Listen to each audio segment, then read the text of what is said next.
Okay, so I'll be taking on the first topic for physics. So we have physics. So this first topic is going to be on measurement. And part of measurement, one thing we'll talk about are the fundamental quantities.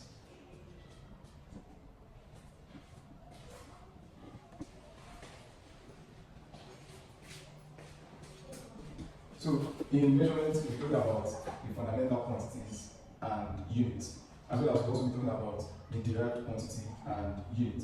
And the basic thing about this topic is that it gives you a breakdown on how to give units on some physics topics or on some physics parameters. So fundamental quantities or units are quantities or units that are independent of other quantities. That means fundamental quantities are quantities that do not depend on any other quantity. So indirectly, other quantities depend on them. So talking about all these fundamental quantities, we have the first one is we have mass. And everybody knows what mass is. So mass is more like the weight of the substance. And we are talking about mass, I can denote it as letter M. And the unit for mass, as we know, is what? Kilogram. And the short form is kg. And the second fundamental quantities is now length. So length, I can denote length as L. And the unit for length is meters. And length can be denoted, what meters can be denoted as M in some cases. So the third fundamental quantity is now time. And time, I can denote it as letter T. And the unit for time is in seconds. That means time is measured in seconds. I can denote seconds as letter S. And the next thing in the fundamental quantities, we also have electric current. We also have electric current. I don't need to denote all this one because the first three, they are just the basic three in fundamental quantities and units. Every other ones are just more like other parameters are also fundamental quantities. So for current is also measured in ampere. And ampere can be denoted as letter A. And another fundamental quantity we have is the amount of substance.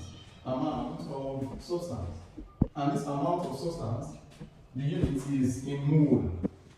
And the mole can be denoted as letter M. And also another fundamental quantities that we have is luminous intensity. And luminous intensity can be measured in candela. We have candela, and the sign is CD. So all these six are the fundamental quantities that we have. Because we remember, as I said before, the fundamental quantities for unit are those quantities for unit that are independent of other quantities. Thereby it means that all other quantities depend on these quantities. And all of these quantities that we have is the mass that is measured in kilogram, is length, which is measured in meters, we have time, which is measured in seconds, we have electric current, which is measured in ampere, we have amount of substance, which is measured in mole, and we also have luminous intensity, and that is measured in candela. So after fundamental quantities, we now also have derived quantity and unit. From the word and unit.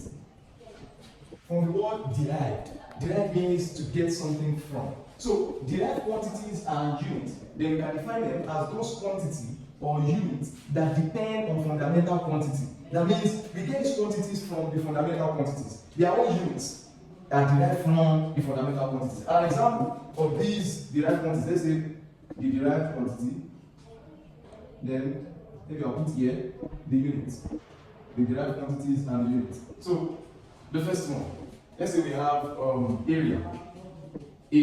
Now, if you remember your mass, what would be the formula for area? Area is length times breadth. And in physics, we are talking about length. Length is the distance from a particular place to another place. And even breadth is also moving from a particular place to another place. Which means length and breadth are more like the same thing. And thereby, I can say length is still length, and breadth will also be the same thing as what? Length. And if we have length times length, we have length squared. So if you remember, fundamental quantity, length is measured in what? Meters. So we can have L squared, or I write it as M squared. So this is a derived quantity area, and the unit is length times length, M squared. So it can be written as L squared or M squared. Another derived quantity we have is volume. For volume, if you remember, the formula for volume is length times breadth times height. So length, as we said before, the distance between a point to another point. Same as breadth, the distance between a point to another point, and it also goes with even height, the distance between a point to another point. So what does this mean? It means length and breadth length is more like breadth, and height is also more like length. So if we have length times length times length, we have length cube. So which means here, this unit here, we have length cube, or length is measured in meters. So we can have length cube or meter cube. You get it? So let's move to the third one. The third one, we can have speed. If you remember, what is speed? How fast does a person move? You determine how fast a person moves based on how much distance they cover and to what time they cover this distance. So we can say speed could be distance over time. So if we have distance, distance is just move from one side, the movement from one side to another side. Because distance would also be like length. So we can have length divided by time, which can be t. So if I'm to rewrite this, I can have length to t raised to the power minus 1. Or I say length is measured in meters and time is measured in seconds. So I have meter per second. So let's talk about another velocity. Velocity. So velocity, the formula for velocity is displacement over time. Displacement over time. Now, you would wonder what is the difference between distance and displacement. And the difference is that when we are talking about distance, distance does not have direction.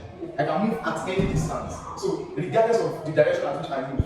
But when I'm using the word displacement, displacement is just I could move 1 step, 2 steps, 3 steps, then I take 1 step back, which means I've been displaced by 1 step. So that is what we mean by what? Displacement. But distance is just in one direction. I can just move in one distance, or I move in any distance that I like. So distance and displacement are not like the same, but they are different because this distance does not have direction, but displacement has direction. So by that, displacement and distance are not like the same thing. So displacement is more like distance, which is measured in length, over time, which is t. So we have lt raised to the power minus 1, or length, which is measured in meter, and time measured in seconds. So I have meter per second, so meter per second. So the fifth one is let's do acceleration. Acceleration. So for acceleration, you know that acceleration is velocity over time. Acceleration is velocity divided by time. And velocity on the other hand, you look up, you see it. Velocity is displacement. This is displacement over time. Now there's this divide. I can say divided by this other time. Which means if I'm to write this, I can say displacement over time divided by time. Right? And I can write this one to be displacement. If you remember in your junior classes, this one can be displacement over time times, if this divide change to times, the numerator becomes denominator and the denominator becomes the numerator. So this one becomes 1 divided by time. So by this, acceleration is now going to be displacement over time with time squared. And displacement, as you said, is what? Length over time squared. So this one can be length to time raised to the power minus 2. If this t raised to the power 2 is common, so it becomes t raised to the power minus 2. But this is more like me doing a long cut. I can just concentrate. Since I know that acceleration, I can write this. Since I know that acceleration is displacement over time, and I know my displacement here, that displacement is what? Length over time, so it will be divided by this time, so it becomes length over time times 1 over time. So I have length over time squared, which is lt raised to the power minus 2. Or I can write this: length is measured in meters, and then time is measured in seconds. So I have meter per second squared. So this is how we usually derive some of all these derived formula. And let's take the last example. Let's say I have force. So for force, the formula for force is mass times acceleration. Mass times acceleration. And if you look at it, mass in that case, I can denote mass as capital letter M times acceleration. I need to derive acceleration again. Acceleration is meter per second squared. So I can make this one to be meter lt squared, right? So therefore, if I'm to combine these two together, I'll have meter, mass times length times time raised to the power 2. Or if I'm to denote, I know mass is measured in what? Kilogram, and the length is measured in what? Meters. Then time is measured in what? Seconds. So kilogram per meter per second squared. So all these things are those things you need to understand about fundamental quantities and derived quantities. So don't forget, as I said from the beginning, that fundamental quantities are quantities that all other quantities depend on, or we say fundamental quantities are quantities that are independent of other quantities, while derived quantity are quantity or units that depend on fundamental quantities or any other quantities.